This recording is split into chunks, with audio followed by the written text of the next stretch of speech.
गुरु प्यारी सात संगत जी, आप सभी को प्यार भरी राधा स्वामी जी। संगत जी, जो संगत अक्सर दूसरों की देखा देखी करती है या फिर दूसरों के दिखावे या दबाव में आकर सद्गुरु से जुड़ जाती है, परमार्थ का कानून विश्वास पर चलता है, ना कि दूसरों की नकल करके या दूसरे के दबाव में आकर लोग जुड़ तो जाते हैं, लेकिन अंदर से सद्गुरु के प्रति विश्वास नहीं जगा पाते। और विश्वास एक ऐसी चीज़ है जो हम जबरदस्ती नहीं कर सकते हैं। विश्वास तो अपने आप ही हमारे अंदर से उत्पन्न होता है। साथ संगत जी, अगर संगत के अपने इस चैनल पर पहली बार आए हों तो सब्सक्राइब अवश्य करें जी। साथ संगत जी, गुरु जहाज रूपी होते हैं और सारी संगत का बोझ अपने ऊपर लेकर चलते हैं। जिन्हें गुरु पर विश्वास होता है वे गुरु रूपी जहाज में बैठकर समुद्र को पार कर जाते हैं, और जिन्हें विश्वास ना के बराबर या कभी कभी होता है वे बीच रास्ते में ही रुके रह जाते हैं। आज की ये साखी भी एक ऐसे ही है जो कि बाबा जी के ऊपर विश्वास से जुड़ी हुई है। संगत जी, ऐसा मानो कि एक जहाज में 825 यात्री समुद्री जहाज में सफ़र कर रहे होते हैं। यह जहाज एक देश से दूसरे देश जा रहा था। इन 825 यात्रियों में बच्चे, बूढ़े, जवान, औरत सब थे। बहुत सारे परिवार इस जहाज में बैठकर अपनी मंजिल की तरफ बढ़ते हैं। जहाज में खुशी का माहौल था। 4 दिन की ये यात्रा थी। इस यात्रा के 3 दिन तो अच्छे खासे बीत चुके थे। अब इस जहाज को अपनी मंजिल तक पहुंचने के लिए कम से कम बस 15 से 16 घंटे ही बचे थे कि अचानक समुद्र में बहुत तेज तूफान आ गया। जहाज बीच समुद्र में डगमगाने लगा। ये देखकर सभी यात्री घबरा गए। जहाज में अफरा तफरी का माहौल बन गया। यात्रियों ने फटाफट जो कि लाइफ जैकेट होती है वो पहनना शुरू कर दी, क्योंकि सबको लग रहा था कि कहीं जहाज बीच में ही न डूब जाए। और जिस हिसाब से वहाँ की स्थिति थी तो ऐसा होना शायद संभव भी था।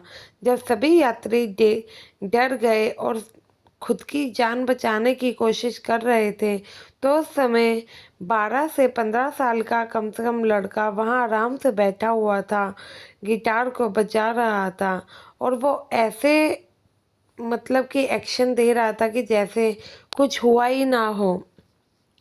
लड़का अपनी मस्ती में मस्त था और गिटार की धुन में खोया हुआ था।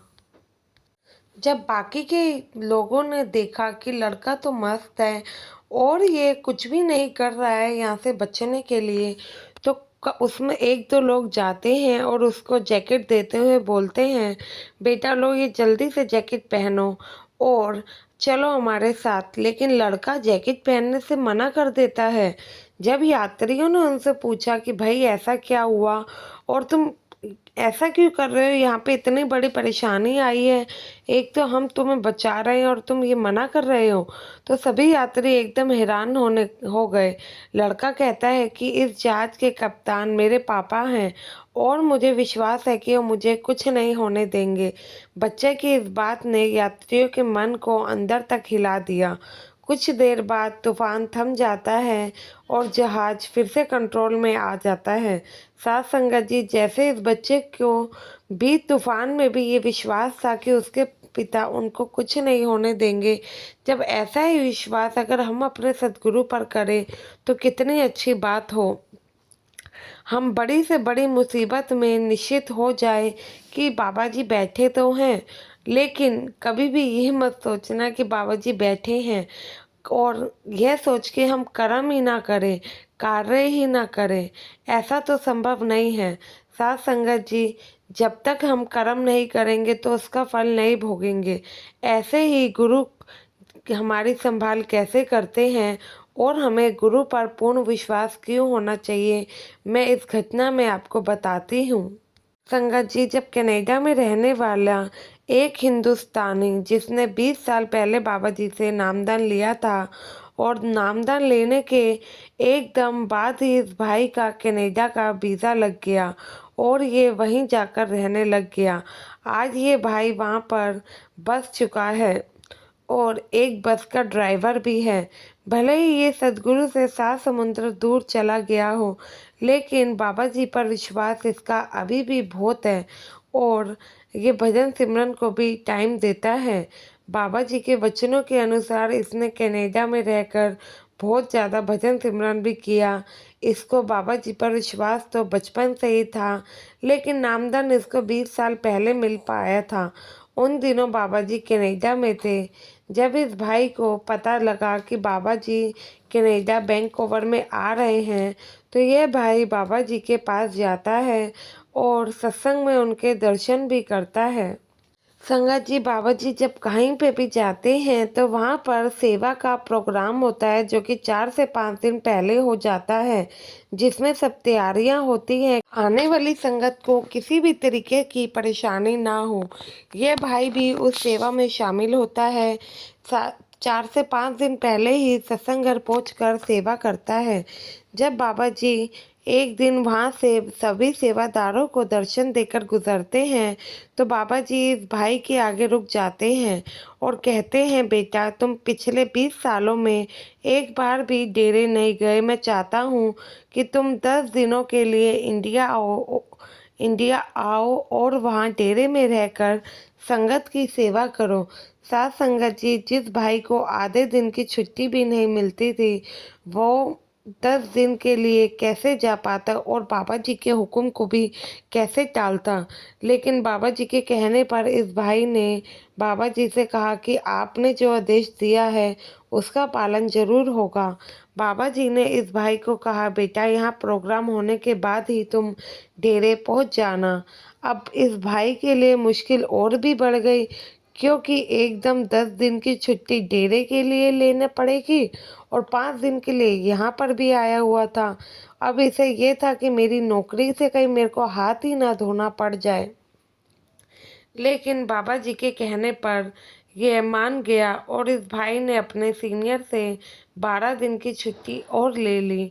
तो इनके सीनियर इन पर भड़क जाते हैं और कहते हैं, इतने दिन की छुट्टी किसी भी हाल में नहीं मिलेगी। तो इस भाई ने बाबा जी को वचन दिया था, तो वो पूरा करने के लिए ये डेरे चला गया और इसने अपनी नौकरी की चिंता नहीं की। डेरे जाकर इस भाई ने 10 दिन पूरी लगन से सेवा करी और 10 दिन के बाद जब इनकी सेवा पूरी हुई, ये डेरे से बाहर निकले, तो इन्होंने अपना मोबाइल चालू किया। तो वहाँ से एयरपोर्ट के लिए जब निकले, तो एयरपोर्ट के रास्ते में जब जा रहे थे, तो इनके मोबाइल पर कनाडा से इनके ऑफिस से कई फ़ोन आए हुए थे। फ़ोन करने वाला इन्हीं का दोस्त था, जो कि इनके साथ उसी बस वाली कंपनी में काम किया करता था। उसने बताया, भाई तुम तो बहुत किस्मत वाले हो। तो ये भाई पूछता है कि क्यों, ऐसा क्यों कह रहे हो? मैंने तो वहाँ से नौकरी भी छोड़ दी है, अब क्या मेरी किस्मत, मुझे आकर नया काम ढूंढना पड़ेगा। तो इस भाई के दोस्त बताते हैं, भाई जिस बस को तू चलाता था, तेरे छुट्टी पर जाने के बाद उस बस को किसी दूसरे ड्राइवर को दे दिया गया था और उस बस का एक्सीडेंट भी हो गया और उस समय बस में सिर्फ ड्राइवर ही था और एक्सीडेंट इतना जोर का हुआ कि ड्राइवर की हालत बहुत ही ज़्यादा सीरियस है। तो भाई बहुत ही हैरान होता है और कहता है कि ऐसे कैसे उनका एक्सीडेंट हो गया। तो उनके दोस्त बताते हैं कि भाई इलेक्ट्रिक शॉर्ट सर्किट के कारण चलती बस में आग लग गई और ऑटोमेटिक बस होने के कारण बस अंदर से लॉक भी हो गई थी। अंदर ड्राइवर अकेला था। रात के 8 बजे का टाइम था। जब सारी सवारियों को छोड़ने के बाद बस को पार्किंग में लगाने लगे, तो अचानक आग लग गई। इतनी हड़बड़ी हुई कि ड्राइवर के पास कोई नहीं पहुंच पाया, लेकिन सबने उसको बाहर निकालने की कोशिश करी। जब तक बाहर निकाला तो वह सीरियस हालत में हो गए थे और जख्मी भी हो गए थे। अच्छा हुआ तुम इतने दिन की छुट्टी पे चले गए। दोस्त की यह बात सुन के वह भाई सिर्फ मालिक का शुक्राना ही करता रहता है और वापस डेरे जाता है, बाबा जी को मत्था टेकता है, कहता है आंखों में आंसू लेके कि बाबा जी, मुझे नहीं पता कि बस मैं कैसे आपका शुक्राना करूं। इतने मुश्किल हालात से आपने मुझे बताया, कहाँ अगर मैं नहीं आता तो वहाँ मेरा एक्सीडेंट होना था, लेकिन आपने तो मेरी जान ही बचा ली। इस भाई की आंखों में बेहद ही आंसू थे, लेकिन रब का शुक्राना बहुत था। और ये माथा टेक कर दोबारा कनाडा की तरफ निकलते हैं, तो इन्हें उसी कंपनी से दोबारा फ़ोन आता है नौकरी के लिए, क्योंकि इतनी जल्दी नया ड्राइवर मिलना संभव नहीं था। साथ संगत जी, बाबा जी कैसे अपनी रूहों की संभाल करते हैं ना। और जो सच्चा सत्संगी है, सच्चा नहीं मतलब कि जिनको बाबा जी पर विश्वास है, वो अक्सर जानते हैं कि कब कब सतगुरु ने आके उनकी संभाल करी है।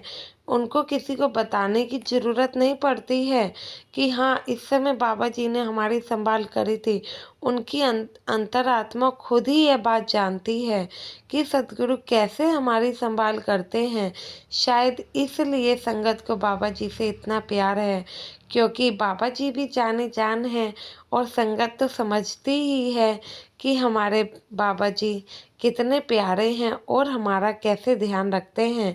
आशा है ये वीडियो के माध्यम से आप भी अपने भजन सिमरन को पूरा समय ज़रूर देंगे। जी, अपन संगत के अपने चैनल को सब्सक्राइब ज़रूर कर लीजिएगा और कमेंट में राधा स्वामी लिखना ना भूलें जी। विदा लेते हैं, मिलेंगे आपसे अपनी अगली वीडियो में।